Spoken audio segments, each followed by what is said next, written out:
on TMZ. Okay, the inevitable has happened. Kanye West and Bianca Censori are looking for divorce lawyers. So 11 days ago, they were having fun on the red carpet at the Grammys, and now both sides are looking at divorce attorneys, apparently.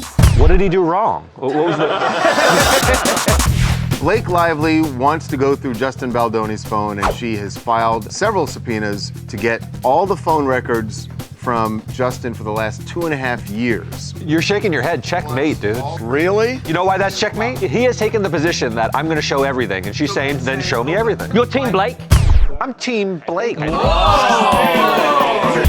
So just hours after our Tubi documentary about Wendy Williams, Wendy has signed an affidavit saying, I'm fine. And they're gonna move to force the judge's hand to end the guardianship. And if the judge says no, they can demand a jury trial. God, if she took the stand, and if she just walked past the jury and just said, how you doing? How you doing? She went him over before she sat down. NBA star Jimmy Butler pooed himself mid-game. But you're assuming that's what it is. What else could it be? We've all pooped ourselves. No, I've never pooped my pants, ever. Charlie, I don't believe it. Even as a child, I never pooped my pants. I don't believe her. Charlie, you told your parents I took care of it already.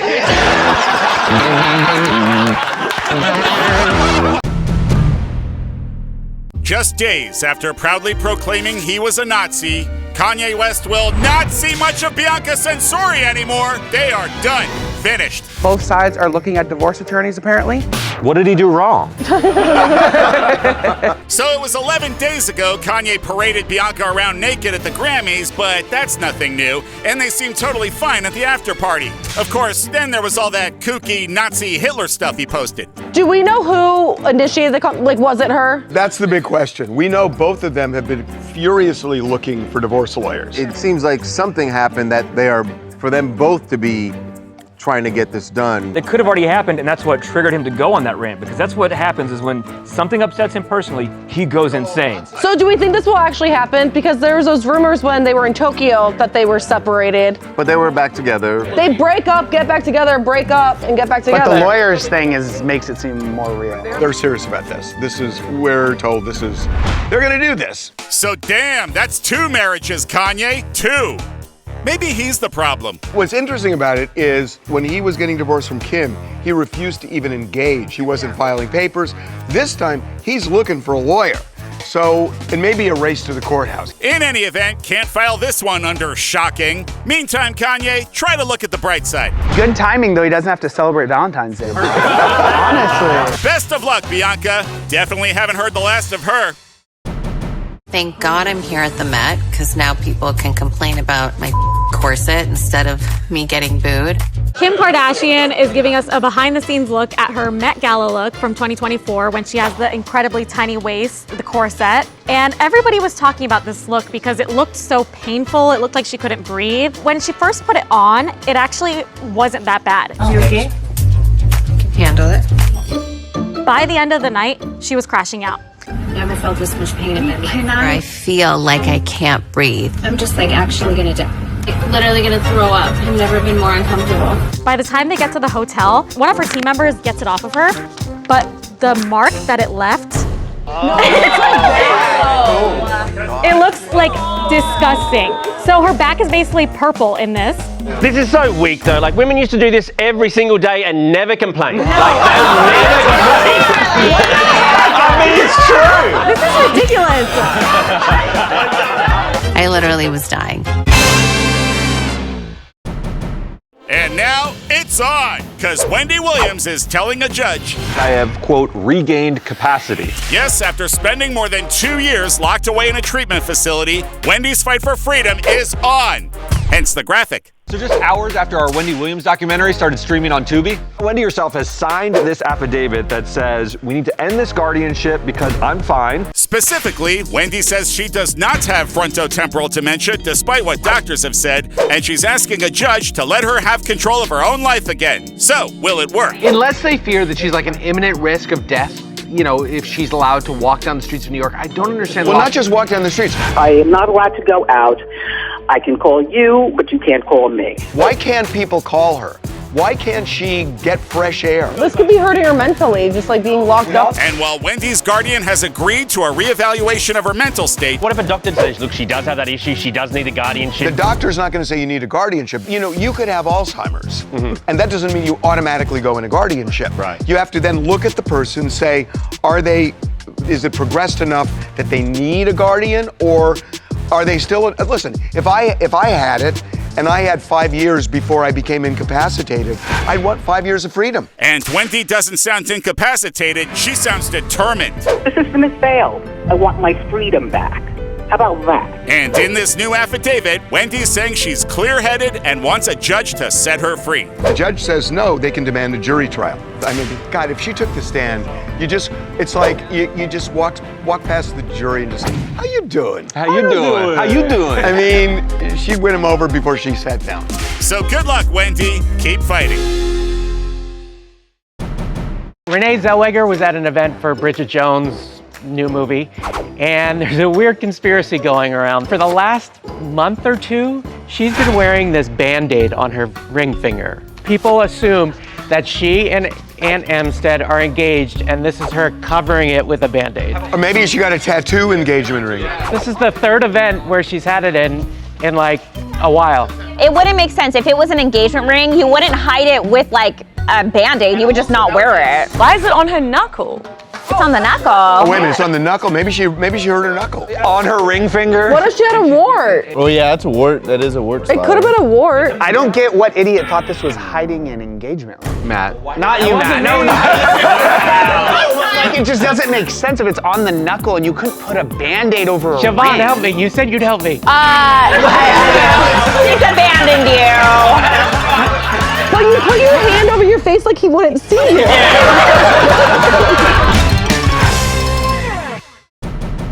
And now, where does Jessica Alba's soon-to-be ex-husband Cash Warren live when he moves out?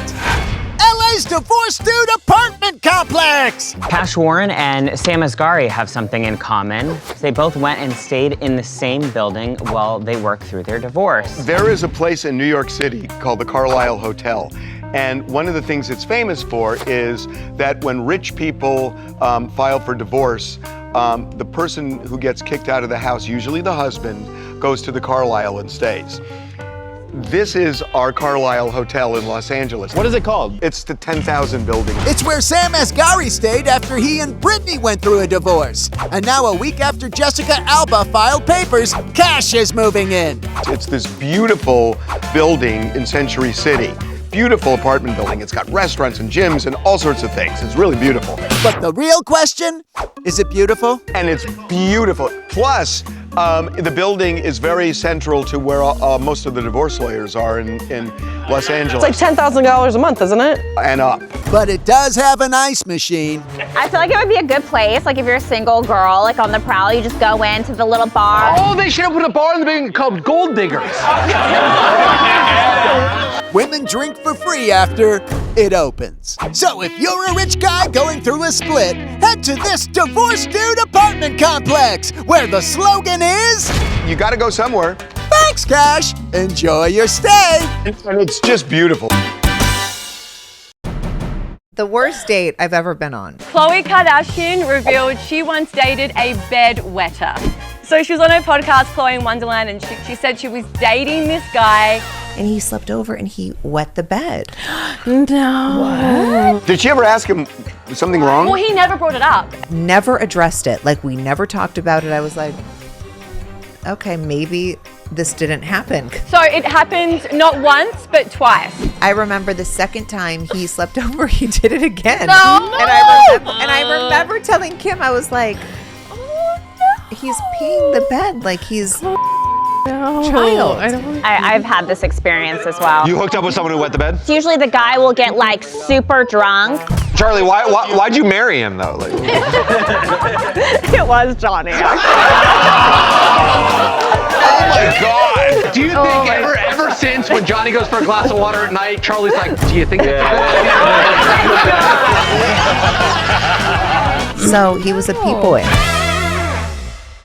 Coming up, Jim Jeffries is saying he's not going to apologize for saying YMCA is a gay anthem. Victor Willis, who's the lead singer of Village People, insisted it's an anthem, period. But then he said only 10% of the people who go to their concerts and buy their records are gay people. How does he know that? Do you have to like register like I'm gay?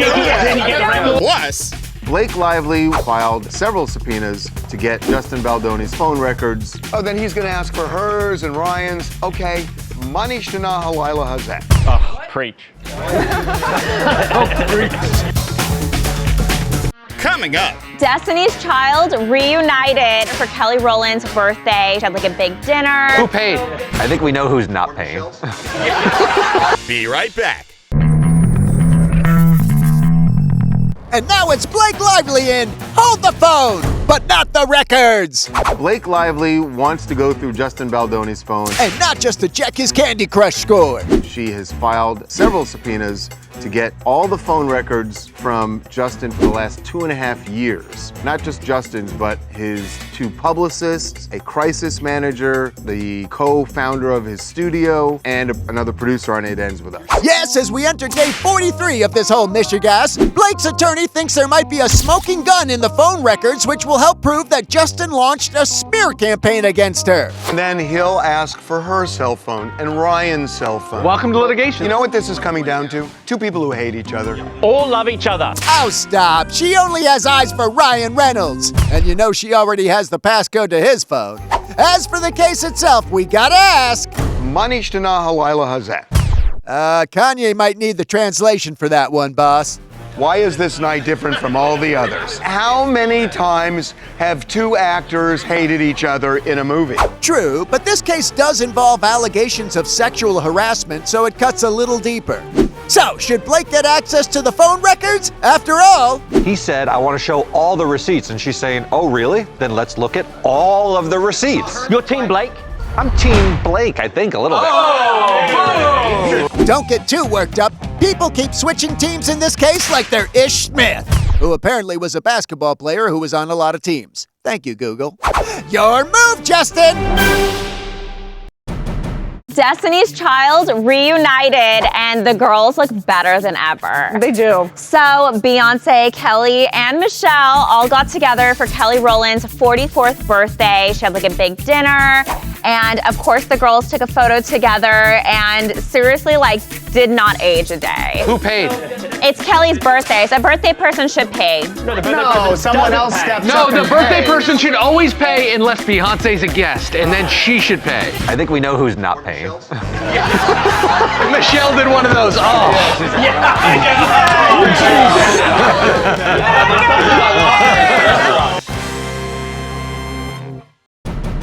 There's nothing in my lyrics that says anything about that, about men having sex in the bathroom. That's Village People frontman Victor Willis correcting comedian Jim Jeffries for suggesting that the song YMCA was, Basically, a song about in the shower. Well, Karen Willis demanded an apology. Karen Willis, who is the wife and manager of Victor Willis, who's the lead singer of Village People, he sent Jim a cease and desist, and Victor has insisted that YMCA is not a gay anthem, and that he said is specifically not about gay sex. So Victor and Karen say that Jim apologized. They said that on our Two Angry Men podcast with Mark Aragus and me. Karen approached him with it, and he apologized and said he was going to correct it or whatever. although that's not exactly what Jim told us when we spoke to him. He's saying he won't say it anymore, but he didn't apologize for saying it the first time. In the meantime, Victor does acknowledge that YMCA is an anthem in the gay community. They didn't call it a gay anthem. They can call it's an anthem, period. It's an anthem to me, to a lot of people. And besides, what makes people say YMCA is about gay sex other than maybe the lyrics? They have everything for young men to enjoy. You can hang out with all the boys. You can do whatever you feel. Well, that was something that I credited myself on, was writing songs with what was called a double entendre. Seems like more of a single entendre, if that's even a thing. Well, anyway, Victor's got the breakdown on who listens to the Village People. 60% of white women, 30% straight white men, and 10% gay men. How does he know that? Do you have to like register like I'm gay and then you get the record? So thanks, Victor Willis. You are quite adamant that YMCA is not about having sex in a bathroom. The words "the bathroom" are not even in the song. JoJo, the teen singer from the 2000s, just performed with a choir of 200 people who had never met each other. I don't know what's coming over me.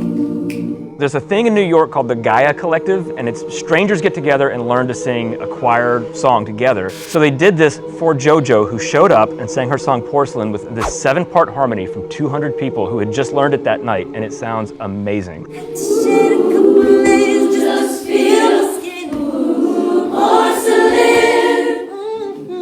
That's cool. But how do you do that? What if like 30 of them can't really sing? It's like people who used to sing in their past but have like lost it, and then they come back to sing all together. It's like high school kids that were in choir and they miss it, so they meet up and sing together. Well, case closed. This is super lame. This is like middle-aged dudes meeting on a basketball court to relive high school. It's exactly what this is. We cannot compare this to Pick 'em Who. Devin at the YMCA, right, like, stop trying to live your hoop dreams, bro. It's over. Coming up. Tony Banks, he's a football player. So he's on this new show called Extracted. Tony's son, Anthony, is in the wilderness, and the mom and the dad are like, should we extract him? I've had enough. I'm not pushing the button. Let him suffer. Kids know secrets about their parents. Like, that's what his play should be. Like, I'll tell him what you did back in. Yeah. Ah, yes. Welcome to We Love You, Son. Now stop being a little soft bitch. Starring former NFL QB Tony Banks and his kid. I've had enough. Ready to go. So he's on this new show on Fox called Extracted. And it's kind of a genius show. Contestants are battling the elements in the wilderness, competing for $250,000. Their family members are watching them struggle back at HQ. They can have their loved ones extracted at any time by hitting a button, but they'll lose the money. You're balancing a payday versus the welfare of your loved one. That is a really tough decision. Take the freaking money! So during a preview for next week's episode, Anthony Jr. He's like, on day 2, like, take me home, I want to come home. I've been begging you all day to hit the button. So hit the button. Hit the button. Dad seems like he's kind of softening. He's thinking about it. If he was actually suffering, I had no problem pulling him out. Just pisses me off, man. Mom is like, he's got to toughen up. I'm not pushing that button. He has everything he needs. I love this. This is the correction for Gen Z. You can't raise your kid in the lap of luxury, giving them whatever they want, and then all of a sudden throw them into wilderness. That's the best part. Press the button because I asked you to. Hit the button. I'm very, very angry. It's unbecoming.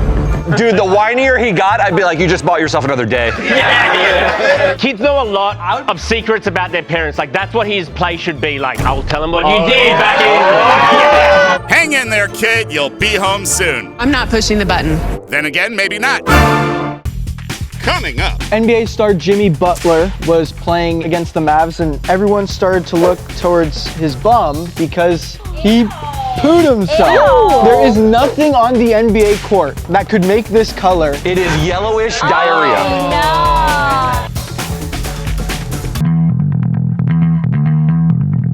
NBA star Jimmy Butler was playing against the Mavs, and everyone started to look towards his bum because he pooed himself mid-game. No, he didn't. What else is that, Siobhan? I think it's like, He pooed himself. I think it's self-tanner.